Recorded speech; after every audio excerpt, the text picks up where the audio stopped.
Hello guys, this is my second video on mediumship. This time what we're going to talk about is we're going to talk about the different senses and what they mean. So as a medium you tend to work on 5 different senses, which is clairaudience, clairvoyance, clairsentience, clairolfactory and clairgluten. Clairgluten is clear taste, and it's when you taste, well, you might get a particular food that the communicator's sending you or something like that.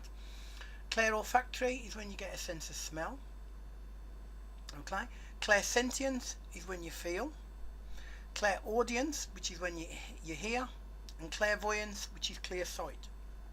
Now, a lot of mediums work on all them different things, and hopefully all them different vibrations that you work on will come into place, and they will basically build up a picture of who the person is that you are communicating with. Now, some mediums see things real, as in as plain as what I'm looking at, what you're looking at me. Other mediums work on a mental level, which is where a lot of mediums work these days, and that is that they get information that is coming into their mind from the world of spirit. Okay, and then they pass on the messages, or they pass on the information that they're getting given to in the mind, obviously out, and from what they're picking up from the senses as well.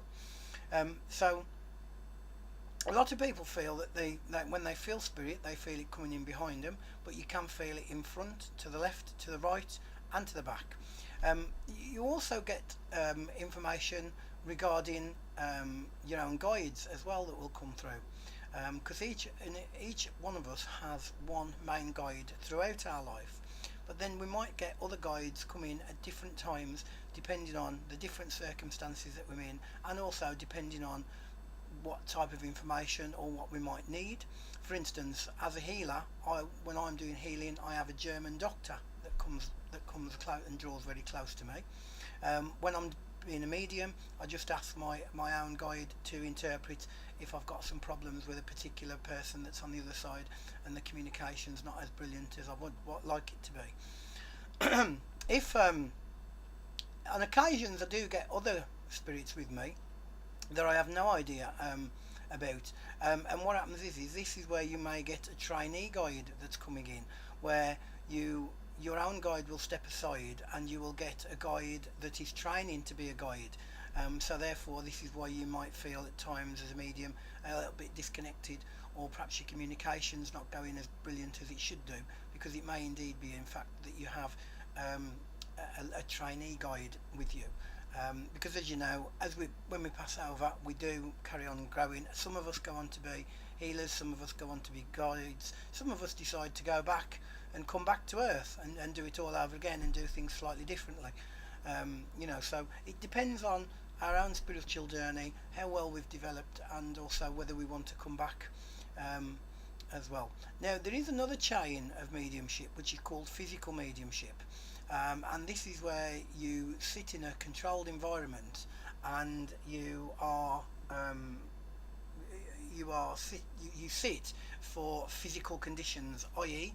objects moving, a direct voice. This is where the spirit will talk to you directly from what they call ectoplasm, which then forms a voice box, and the communication will happen from that. Also, physical mediumship is when things levitate. You may get apports in physical mediumship. Apports is when you get things appearing and stuff like that. You may get knocks on tables, that sort of thing. You might even get what they call a transfiguration medium as well.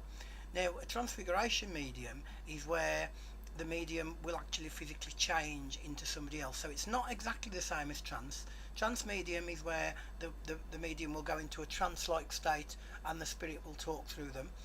Transfiguration is where you will actually see a physical change within the medium. They may, if it's a lady, they may turn into a man or a child or something, and give there will be physical differences, and physical features will actually change, and that is a transfiguration medium.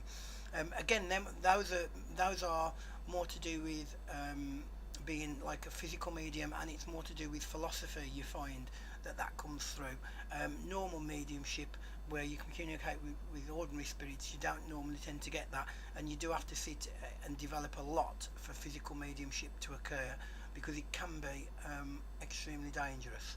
Alright, so that's a little bit more about mediumship, guys. I hope you enjoyed it, and hopefully I'll be posting up another video fairly soon on other aspects of things. Okay, so speak to you later, and have a good day.